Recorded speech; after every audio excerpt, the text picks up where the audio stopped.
Sorry if I didn't, if in my storytelling I didn't say a proper hello. Okay, we're going to get into this game. Now, guys, I haven't really looked at this game at all. So, you know, if you guys have any comments or improvements, things that I'm missing, there's going to be a lot of stuff. This is a pretty complex game, and I haven't taken a look at it yet. So we'll see how it goes down. So I know that is Sveshnikov again. So I guess they decided that the Rosalimo was out of fresh ideas. Kind of disappointing that people are going to have that negative feeling about the Rosalimo, that it's some kind of a drawish opening. It already had that reputation. It's not like what it seemed from this tournament. There's much more aggressive lines that a person could play if they wanted to. So we got d6. Once again, Fabi chooses this knight to d5. This is not the main line, guys. The main line is bishop to g5. So this is already quite an unusual, even though we've seen this several times now, this is an unusual continuation. So knight takes, pawn takes. And this time, Carlsen tries something different on the 8th move, and he plays knight to e7. Previously, we had seen the move knight to b8. Knight to e7 is more in keeping with the spirit of the Sveshnikov. The pawn's going to come to a6 and b5. The rook's going to come to b8, threatening b4. And the pawn's going to go to f5. The question right now is, while you're blocking this bishop, how are you going to get this bishop into the game? What's the exact route that you're going to choose to get this bishop into the game? So probably the first thing you have to solve is, where is this knight going to go? Is it going to go to f5? Is it going to go to g6? Upon losing a game in a tournament to a weaker player, missing out on... Upon losing a game in a tournament to a weaker player, missing out on first, he stood on the table and shouted, "Why must I lose to this idiot?"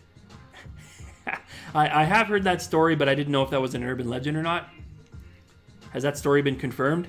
That is a pretty funny story, and does seem like something Nimzowitsch would do. He had quite an ego on him. Although I really like his books a lot. They're treasure troves of ideas. There's a lot of egomania in there.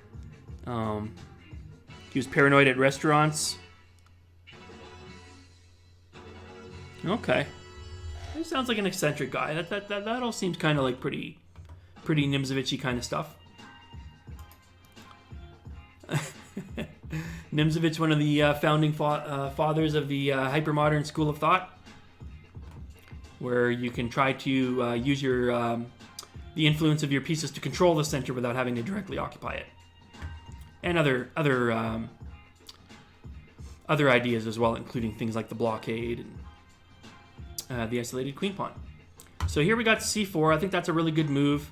Once again, at some point in time, the move c4 to c5 is going to get played, and that's how White is going to try to break the position open.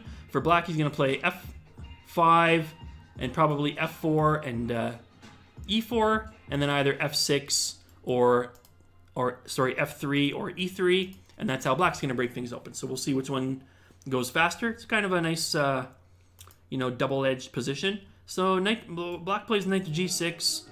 Maybe that's the right move, but I think also knight to f5 is playable here. I feel like knight to f5 is a little more aggressive, but me just didn't want to block his f-pawn. So queen to a4. It just threatens some discovered attacks. Bishop to d7, queen b4, bishop to f5, h4.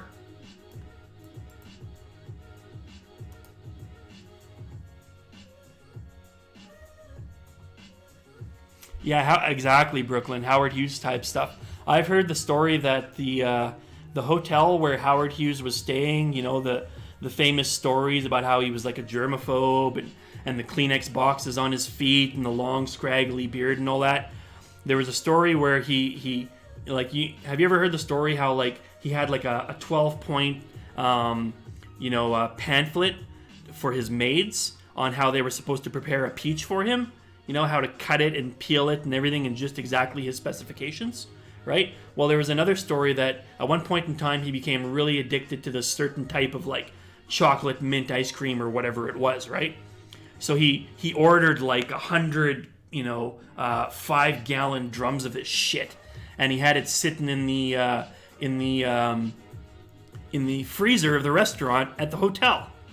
And so he ate it for like a week, and then he got sick of it, and then he didn't want it anymore. So they were giving away ice cream for years because of that. And I've heard that they've still got a couple drums of that ice cream in that hotel still to this day. The Howard Hughes ice cream. This move h4 is very common. It happens a lot when the bishop is on this line. But usually in that situation, the queen hasn't moved and it can come over to h4 with a threat. So I guess my idea is that if the knight takes the pawn, I'm just thinking that probably he's gonna, he could simply push this pawn here if he wanted to, and then take here, and then he's got c6 or whatever. That's probably reasonable already, because there's going to be a double attack on this knight. It's just never a good idea, guys, if you're ever playing a Sveshnikov. Never take this h-pawn. It's just not worth it. That's not where the play is going to be. It's a decoy pawn. Knight takes... wait, hold on. Knight takes... So was that the line that you were thinking of as well? Knight takes h4 and c4? Oh, because of knight to c7. But you can just take this. That doesn't win a... How does that win a piece?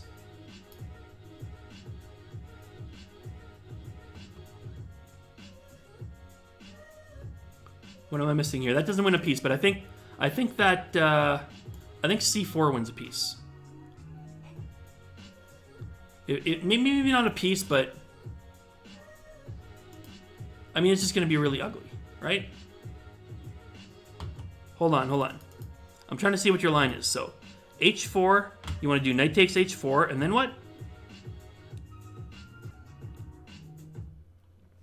I want to make sure I'm getting your line right. If you guys don't know, Max is Bad is a really, really strong player from Australia, like a 2,500 online player. Really, really, really strong. So it's really a pleasure to have him in the chat room, so that we got somebody strong that can take a look at it.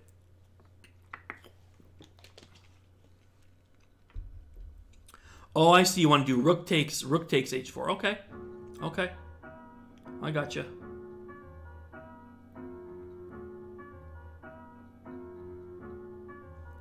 So let's say if queen takes, knight. Let's say king here. Knight takes. I mean, I'm not sure exactly the continuation here, but yeah, this is definitely bad for black. You know, you're right. But do you still think that this line? Let's just take a look at what Mr. Silicon thinks. Mr. Silicon says plus 6.3, so that's pretty convincing. That's pretty convincing.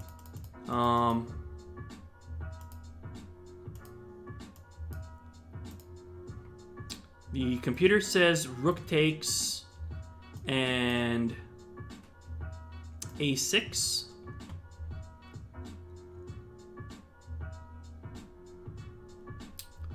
And then it's saying c5. So it's going to get into a similar position.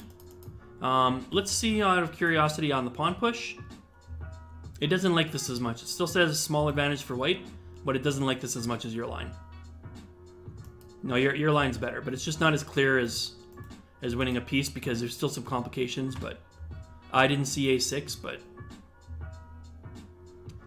you're just going to go back here, and then I still feel like this should be taken somehow, but the computer even just says bishop. It's similar. It's similar, but your line is better. Your line is just clearer, much clearer. So, folks, the moral of the story: if you see in the Sveshnikov your opponent play the move h4, don't take it. That's not where the play is. It's a decoy.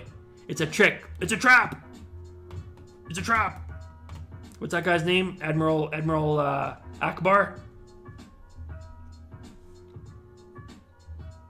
Spoiler alert: They give him the old job in The Last Jedi. Everybody gets killed. Everybody dies. Everybody dies, and it's like, I don't know. Don't get me into my rant about The Last Jedi. Oh, so you did have that line. So best line is a6 after rook takes h4, but still better for white. Okay, cool. Yeah, better to go the tactical way. Yeah, agreed.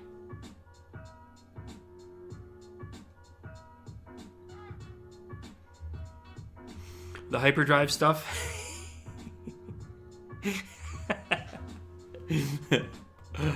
I mean, I enjoyed the movie in the theaters because, you know, it was new Star Wars. There was a lot of interesting scenes and stuff, but, you know,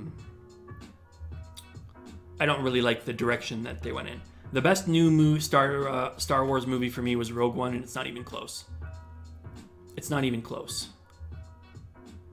That was a good movie. That was the only really good movie out of that series since the original 3, in my opinion. I did really like Rogue One. Although even in Rogue One, it's kind of like it comes down to like, we gotta get the shields down. Right? That's you could summarize any Star Wars movie in one sentence. We gotta get those shields down, guys, somehow. All right, H4, H5. Oh yeah, let's turn off Mr. Computer. I saw this move too, and there was a couple of other moves. When I took a kind of cursory look at this, well, there was something else I really liked here. There was another move I really liked here. Bishop to here, was it just bishop to E3? Maybe it was just bishop to E3.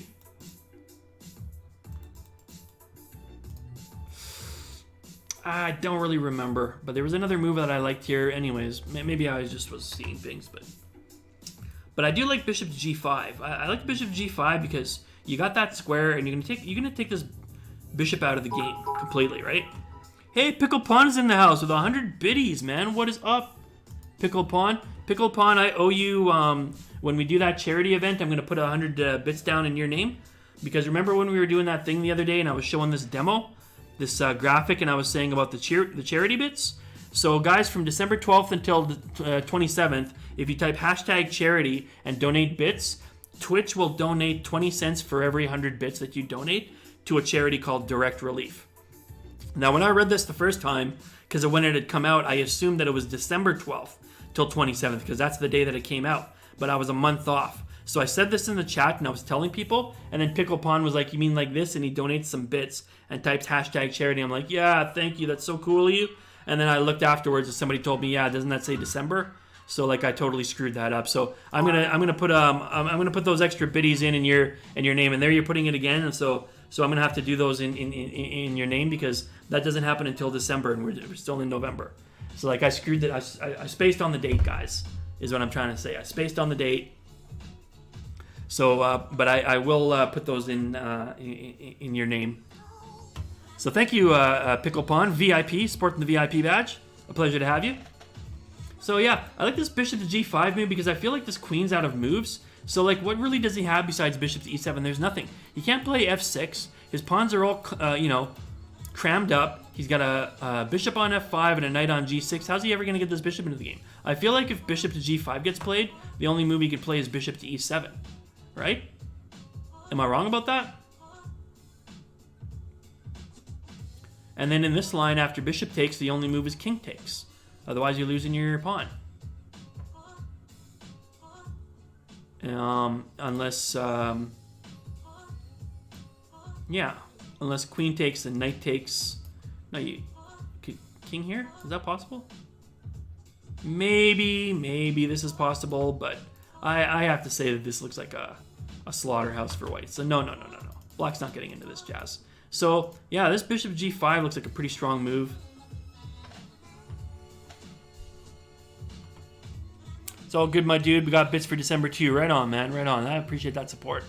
It's very kind of you guys. And yeah, if we can ever like do a little something to donate, I might do like a dono month for Elite Chess as well.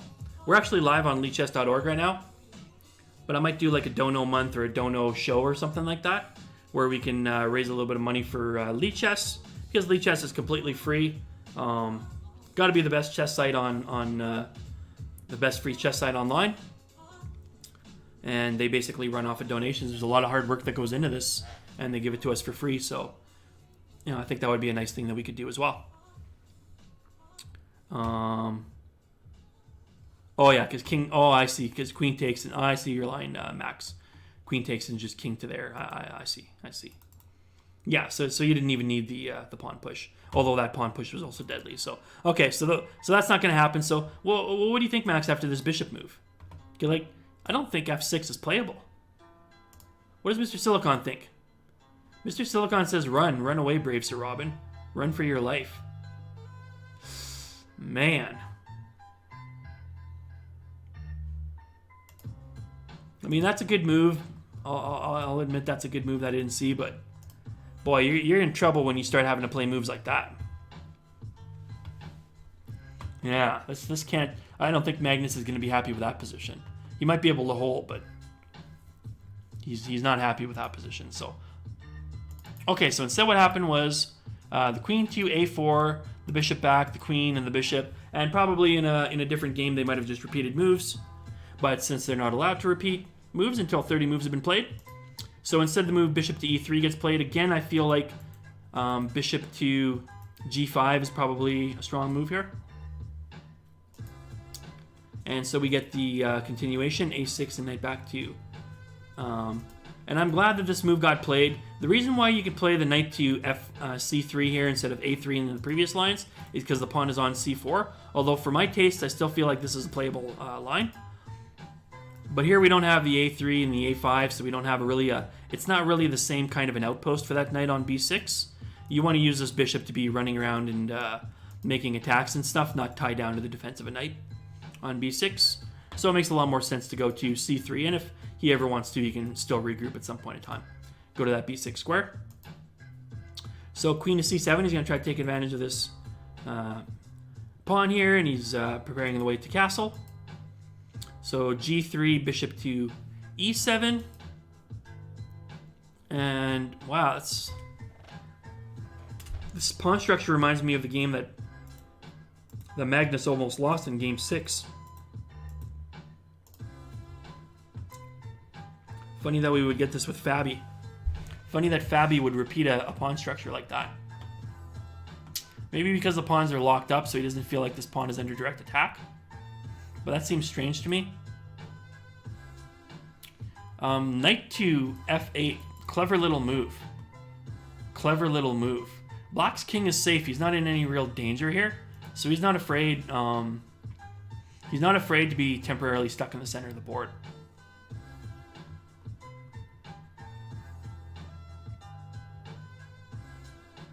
I have to assume that he's intending g5 someday. It's possible that he might just be wanting to regroup to c5. It's always nice to plug up this square, especially without that pawn. So the b6 square is not as vulnerable. If you can just block that bishop off, you can start making some motion towards this weakened c pawn. So that might be as rude as over to c5. Knight to e4, knight to d7, bishop to d3, and now finally black castles. So this is a very double-edged game. White doesn't really have a safe place to castle. Wherever white castles, there's going to be an attack.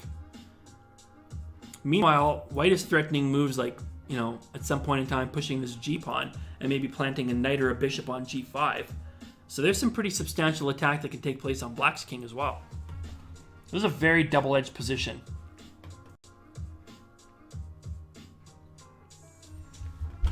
Feels bad that you mean that white can't find a good place to castle? Yeah, I mean, maybe white is just thinking like he's going to play f2 here and he's just going to be okay. This is very double-edged. I don't know. I mean, what I would say is that I feel like both sides are playable here. I would play either side of this. I just wouldn't feel particularly safe playing either side of this. I don't feel safe in this position.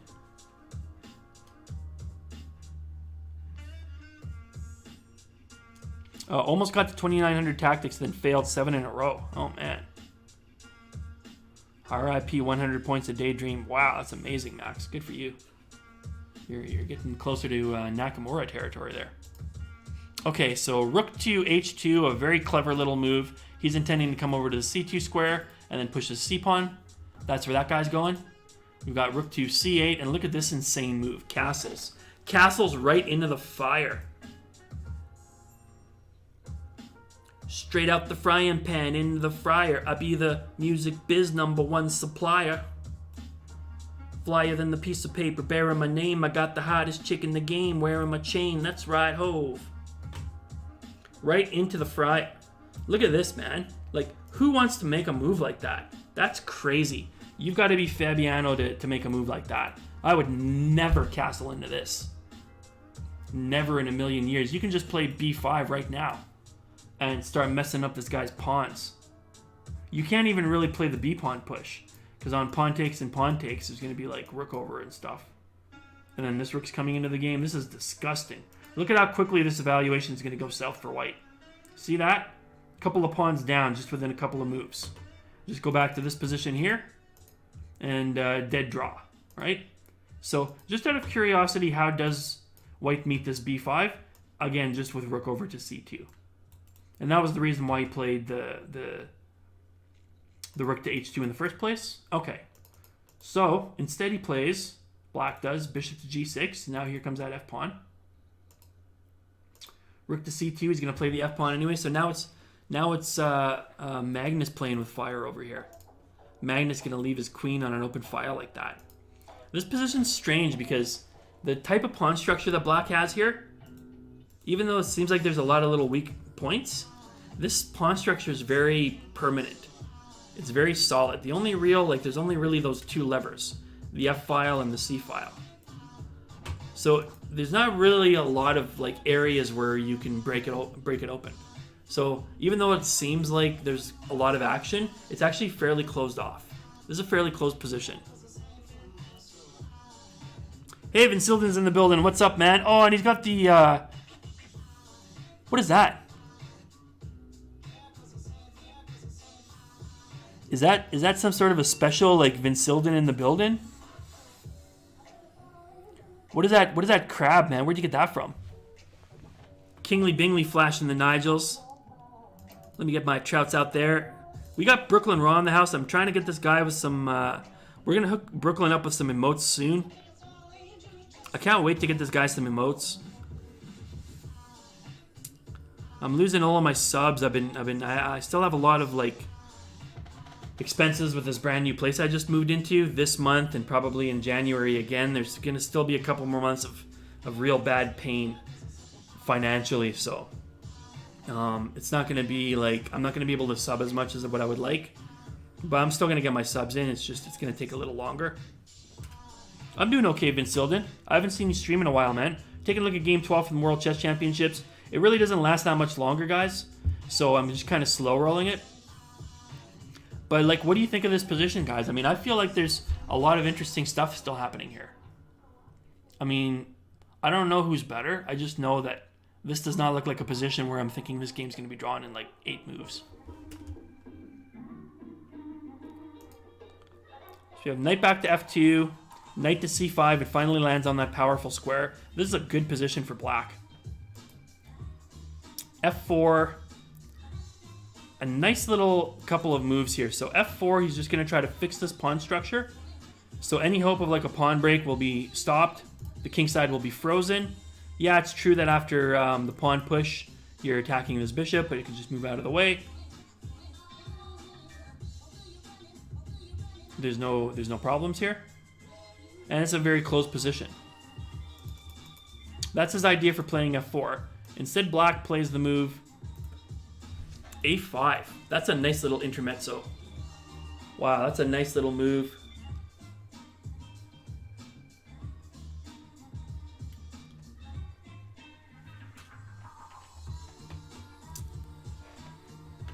Max says I like it and hate it for both sides. Yeah. I feel like now that knight is on c5, the C lever isn't that dangerous anymore. But now on this a5, are you going to play b5 now? Is that the new, is b5 the new f4? I don't know where he's going to break this position open. It's very closed. It's very closed. So, whoops, the queen comes back to d2. Now comes the pawn push, bishop to e2. And a nice little move again.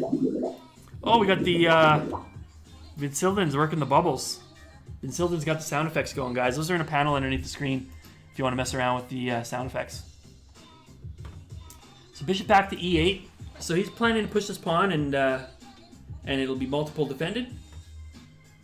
It also promotes a possible b5 push someday. Whoops. King over to b8, time to get out of dodge. Bishop to f6. Nice little fine moves by Magnus. This is a good position. And if we turn on the computer, let's let the computer hum for a minute. It still really thinks black's got very little. I thought that it was going to say like a pawn or like 8/10 of a pawn. I feel like black's advantage is clear, but maybe there's just no way to break in. Maybe there's... hold on, what's this one? So it does say that. Okay. So it actually does say that, but then it changes its mind. Okay. Okay. So bishop to f6. Rook to e8. It's shuffling time. Every day I'm shuffling. Every day I'm shuffling. We got a4 in. Leaves the b4 square open, which he takes immediately. g6. Just keep everything solid. Like, without any breaks right now in the position, with the position blocked up like this, you can take your time a little bit. Sometimes it's a rookie mistake where you think, you know what, I've got this advantage here or there. I'm going to take this powerful square. I'm going to take this diagonal. I'm going to steal a pawn. And then if your position's a little bit loose, then sometimes at the end of the combo, you find that the guy's got some like miracle shot that he never would have seen. He never would have seen, but he was forced against his will because you put him in that situation because you went off on some sack fest or some crazy long line, right? So that's why they make these small little moves like this. A little tiny move, a little more space for the king, an extra opportunity for the queen or the rook to come over if it needs to, okay? And it just protects these two pawns here. So at the end of the lines, there's not some trick where you have to move your bishop and now you're going to end up losing your h-pawn and then suddenly you get into trouble on the king side. It's really important to keep this locked down for white, so he just wants to keep that all locked down for both sides, really. They just want to keep that locked down, especially, it's more important for black because the king is on the side of the board, so he doesn't want to open up a bunch of lines over there and get himself into some trouble. I mean, I can believe, that they draw by the way the match has gone, but when they drew exactly is a little weird to me. And I haven't really looked at this game, so I really don't know what's going on yet. I don't even really know what the final position is, but I think it's the next move. So we're gonna find out right now.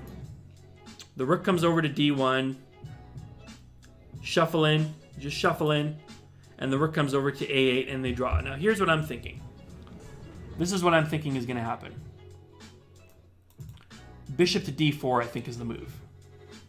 The reason why you have to do that and not the bishop takes is because on bishop takes and pawn takes, let's say, for example, the queen comes back, you might have problems with like this pawn push again. I don't think you want to get into this kind of jazz.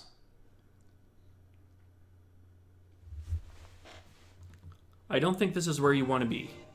And, oh yeah, the bishop here, of course, but I don't think that stuff like that is going to happen. So let's say after pawn here, the only thing is this.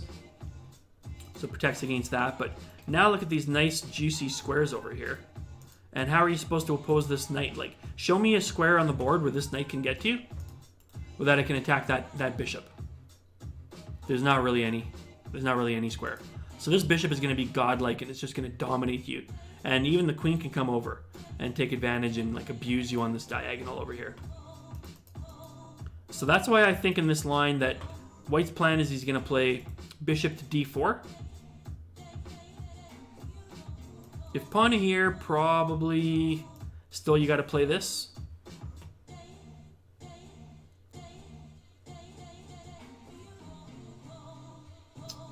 And then let's say after, I don't know, bishop takes and rook takes. Again, maybe it's just that it's a blocked up position and it's not so clear what to do. So maybe instead of any of these lines, maybe in this line after the rook over and bishop to d4, maybe this pawn just stays where it is. And maybe the bishop just tries to, tries to deflect, maybe here or something. Or maybe he even gets brave and plays this. But then queen here. I don't know. Let's see what Max got to say about this, but maybe it really is just kind of closed up. Well, first let's see what the computer says. The computer's saying queen to a3. Let's see why this move shouldn't be played right now. Knight to d3. Knight to d3. Whoa, I didn't see that shot. Knight to d3 and the bishop is hanging on d4.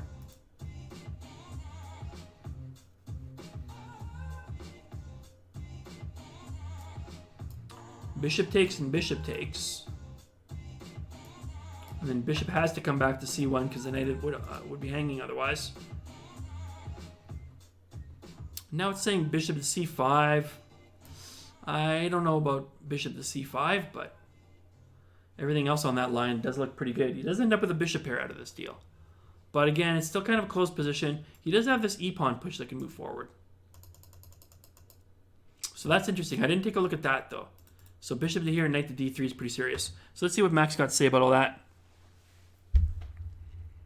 I'd have a preference for black, but white can pose some difficulties if black messes up their attack, like what I just do. Yeah, exactly. And I would play this position as white too, but I would feel a lot more comfortable as black. I feel black's got the better of it, but I still feel like both sides have chances here. That's the reason why it's weird that this particular position was drawn when it was.